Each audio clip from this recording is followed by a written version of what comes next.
Why scarcity changes how you think. Scarcity doesn't only affect your bank account. It slowly changes how your mind works. Not suddenly, not dramatically.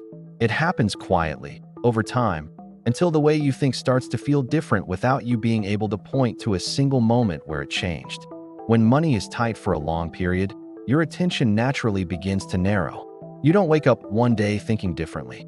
You just notice that you feel more tired, more reactive, more mentally crowded than before.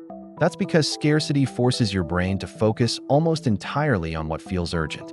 Bills that need to be paid, decisions that can't be postponed, problems that demand attention right now. And when urgency takes over, there is very little space left for reflection. Long-term thinking starts to feel distant and unrealistic. Big plans feel abstract. Even imagining the future can feel uncomfortable.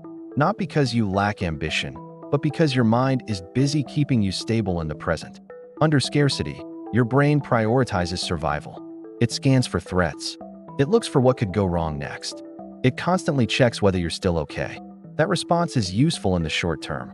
It helps you react quickly. It keeps you alert. But when it lasts too long, it becomes exhausting. You begin living in a permanent state of mental tension. You replay decisions long after they're made. You overthink small choices. You hesitate, rush, and then second-guess yourself. Not because you're indecisive, but because every choice feels like it carries consequences you can't afford. Over time, something else quietly disappears. Perspective. When resources are limited, mental bandwidth shrinks. You don't see the whole picture anymore. You see what's directly in front of you. This is why advice so often fails under scarcity. People say things like, just plan better, just think long-term, just be more disciplined. But scarcity makes long-term thinking harder by design.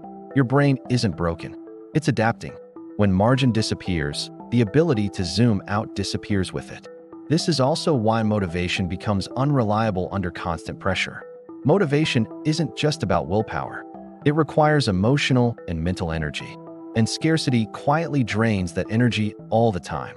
Every decision costs more effort. Every mistake feels heavier. Every delay feels riskier than it should.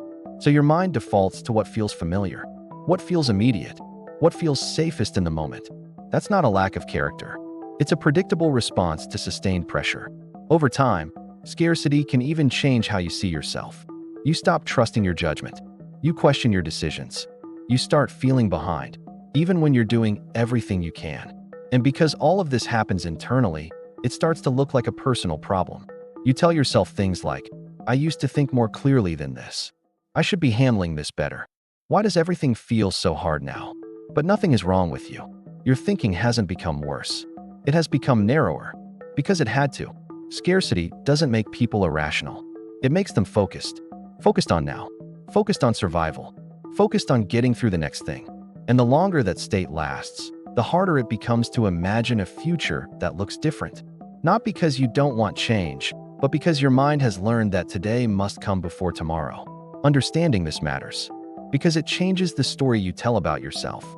It shifts the narrative from self-blame to context. From, I'm bad at planning, to, I'm under constant pressure. And once you see that, you stop fighting your own mind. You stop demanding clarity, creativity, and calm from a system that has been trained to survive. That doesn't fix everything. It doesn't remove the pressure overnight, but it explains a lot. And sometimes, understanding why your thinking feels the way it does is the first moment where the weight eases, even just a little. Thank you for watching. If you want to keep understanding what money does to you, you can subscribe here. Till next time.